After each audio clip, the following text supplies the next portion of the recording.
Hey Floppycatters, today we are going to do the video for the Litter Robot Connect. My sister's fiance is going to install it, and we just figured we'd do a video of a regular homeowner having to install this.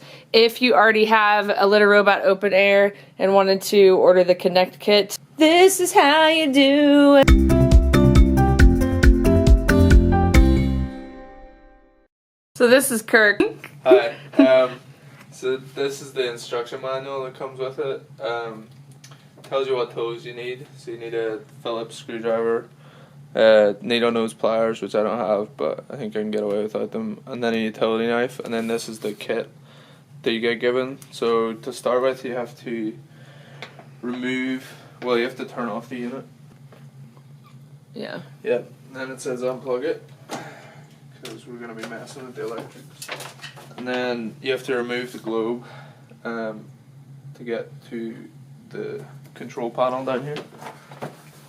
So to remove the globe, you take off the top portion that's just like an arc. Yeah, there's two buttons, it just pops off.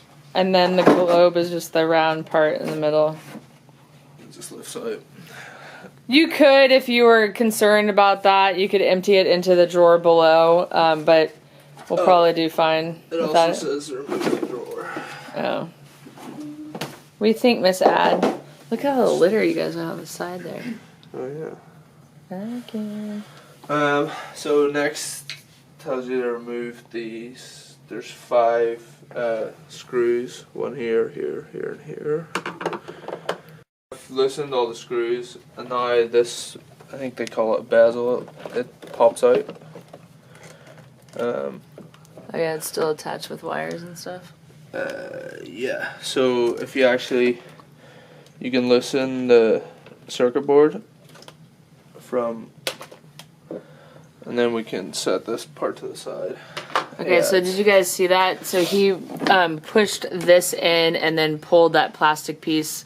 What's it called? A bezel? Yeah, they call it a bezel, and the only thing, it just gets stuck on one of the buttons, so you just have to ease the buttons through. Okay. So we turn over the circuit board, and back here, this tape they said you can remove.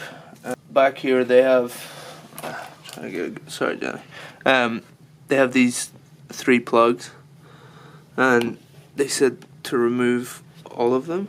They grab it right down at the bottom of the wires so you don't rip the wires out, and then you just wiggle it and it pops out. So just keep in mind that there's different pin. If you see here, this one's a 4-pin, this one's a 6-pin, and this one's an 8-pin, so they will all fit in. It's quite obvious they're all different sizes. Next part is just remove this cover, and just so we don't confuse, make sure and set this old circuit board well out of the way, and then hopefully you won't get confused between this and the new one. So next, this is the new motherboard, or circuit board, sorry. It looks exactly the same, so that's why I said to set the other one well out of the way. You slide this in, there's a lip here, you slide it in under, and then there's actually a couple of spots where you push through in order to hold it in place. Oh, these guys right here? Right, hold on. Right there. Right there, okay. And then there's one more here, so they look like that, and then you push them the whole way through. Oh. But I need to get the lip secured actually first. I should have done that. That one there. Push it through. Okay. That's what they look like from that side. Next, you gotta reattach these 3 wires. So remember that you have to make sure the correct pin goes. So I'll start with this 4-pin one. But when you're reattaching these, each one of these, there is a certain top and bottom. There's a, you'll see it guides in on the bottom. So if you feel resistance when you're putting them in, just make sure and turn it over and try it from the other side. So that's the 4-pin one, and then we got the 6-pin one. Now we have to install this new web connector, so I guess it's the new bit of hardware that connects it to your phone. So this spare 4-pin plug, and they give you an extra bit of wire, and then it connects in here. So again, just make sure you put it in the correct way. Guide it in, and then the same on here. Is there just another spot on that one? Yeah, there was another spot on the original one as well, but I'm like in your line of sight. no, you're good. And so now they talk about this section here is where this motherboard's gonna sit. Some of them have ribs, which is obviously the newer model, and they're designed to slide this into. Ours didn't, so it comes with a just a double-sided like sticky tape. So you peel that off, and so in other words, your model might have a spot where you can slip that in. yeah, which they show you what it looks like in the instructions, but ours doesn't have it, so we're just gonna go ahead and connect that to the side, and then we need to try and tuck all these wires. I'm gonna show you guys real quick. This is the model that has the ribs, and then this is the model that Kirk and Amy have without the ribs, and then that's why he had to just adhere it to the side. You need to make sure you tuck in all the wires, so make sure it's kind of neat back there, but make sure the wires are feeding through this wire channel, as they call it, and then we're ready to put this bezel back on. So you sort of line it up with the buttons, make sure it's upright, and the buttons sort of pop through, and then pop it back on. It actually fits on quite well, and then we just gotta put the screws back in and screw it back together. So it does tell you before you start screwing just to make sure that everything is lined up correctly. So you're supposed to look through this black space, make sure that this isn't like too close to the edges, because this is part of the turning mechanism. And once you've done that, just tighten all the screws, but just make sure you don't over tighten. Not really sure what over tightening is, but I'm sure once you feel a little bit of resistance, just stop. It's not going to go anywhere. I bet if you over tighten it could eventually crack the plastic or something. Yeah, I would imagine.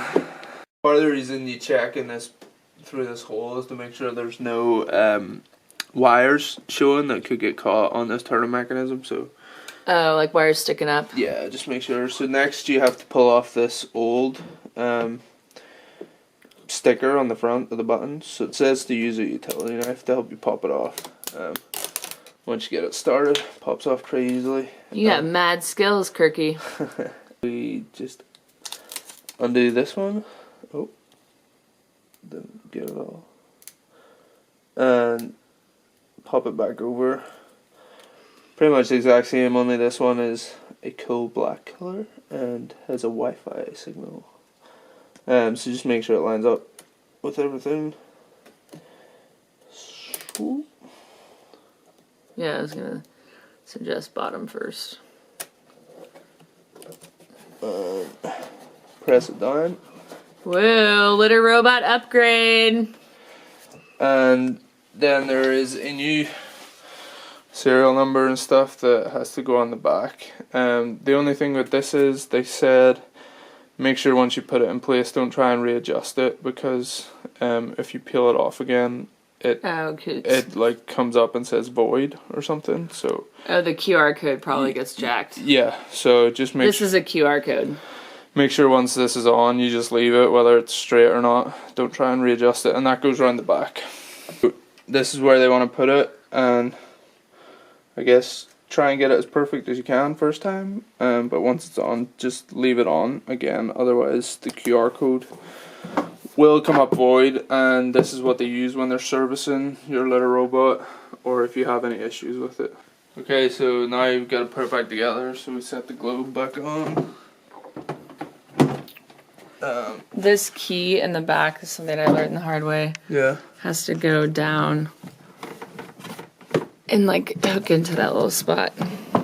So you have to lift the globe up a little bit, yeah. There we go. So that key, just so you know, controls this shield inside. Oh. So perfect. That lines that up. Then this cover just goes back on over.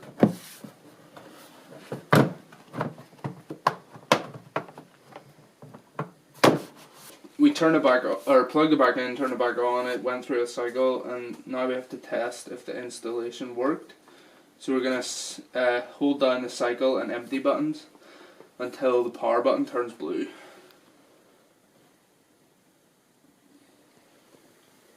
There we go.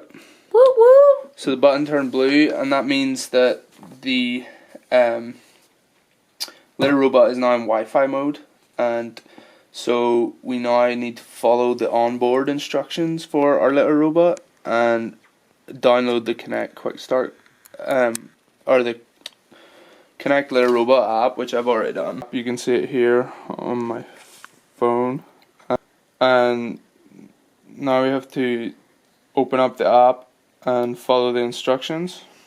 So cute. Okay, so let's allow. We're gonna create an account. Okay, so it's asking for a name, so I'm gonna put in Floppycats. Ooh, can't spell. Next, an email address. Jenny at Floppycats. Yes, I'm gonna get turd alerts on my email. Oh. Next, we need to set up a password. Okay, so create the account. Okay, sign up successful. Now you connect to your little robot. Congrats on your new little robot. Now let's get started setting it up. Have a skittish kitty. Oh, this is good. This isn't applicable here because we have already exposed the cats and they've had the litter robot for over a year. But this would be like if you're first getting your litter robot, instructions on how to expose them to it and stuff, which is really important. Okay, so you gotta enable the Wi-Fi, which I've already done. Blue, release the cycle and empty buttons. Press next once the power button is blue. So we have a blue power button. Okay, so we gotta find our serial number and QR code, which is what we placed on the back of the little robot, and also on the box that it came in. So maybe we'll use the box. Yeah, so it scanned the QR code, and that was successful. Now we gotta name our little robot. So we've named the little robot, and we hit next. It's nice that they have this 4 of 6 type stuff. Yes. Okay, so now we need to connect your phone to your little robot's hotspot. Leave the app and open your phone settings app. Tap on Wi-Fi. Select the network named little robot, and enter the password and never scoop. Well, it kind of timed out being in Wi-Fi mode, so we had to reset it. So you had to reset it and make sure that the blue light was on so that it would recognize the litter robot Wi-Fi. So now we select that and put in the password, which is never scoop, and hit join. So now I'm on the litter robot Wi-Fi, and I'm gonna hit next. It says it's waiting for my little robot to connect. Okay, there we go. And now we have to choose our home Wi-Fi. Oh, it won't focus. And I gotta enter my password. Logged on our home Wi-Fi. And ooh, it's making some lights in there. This is Wi-Fi is confirmed, and now it's finishing up. It's on 5 of 6, yeah. Yeah. So the blue light inside the litter robot keeps lighting up and then turning off. So obviously letting you know probably that something's happening. Fun. I like those rainbow colors that happened earlier. Yeah. I wish that happened every time the cat used the litter robot. I wish that happened every time I used the bathroom. Rainbow lights. And then it did say earlier once it was set up it would go through a cycle, so that's what it's doing. Yay! And it's actually telling me that the clean cycle's in process. Oh, nice. So it's also got a waste level gauge, which it's going to fill up as the cats use it, and then you have to reset it by the looks of it once you've emptied it. So that's pretty cool. It's got history, which is going to be Nil. Nothing right now. That it's got a clean cycle. There's insights, which I guess that's just keeping some data, keeping track of what's been going on. And then a remote, so you can turn on a night light. Put it in sleep mode, which I'm assuming is when you're not here. Or you can turn it off from your app. No, sleep mode's probably so like you can sleep and it won't run while you're sleeping. Oh, notifications and stuff. Oh yeah, okay. Oh yeah, you're talking about app. Okay, whatever. Yeah, Sorry. I don't know. It could be the app or it could Yeah, be. I'll include a link to the Litter Robots website so that you can see all that stuff and how it's explained. We're just learning this right now. Yep. All right, Floppycatters, thank you for watching our Litter Robot Connect installation. So it looks a little bit different now with the little black face plate, which is just a sticker. Let me know if you have any questions in the About section below. I can ask Litter Robot on your behalf. Thank you so much for watching. If you don't have a Litter Robot, I will include a link, our affiliate link below, which will give you $25 off purchase of a Litter Robot Open Air. Thanks so much for watching, and we'll see you next time.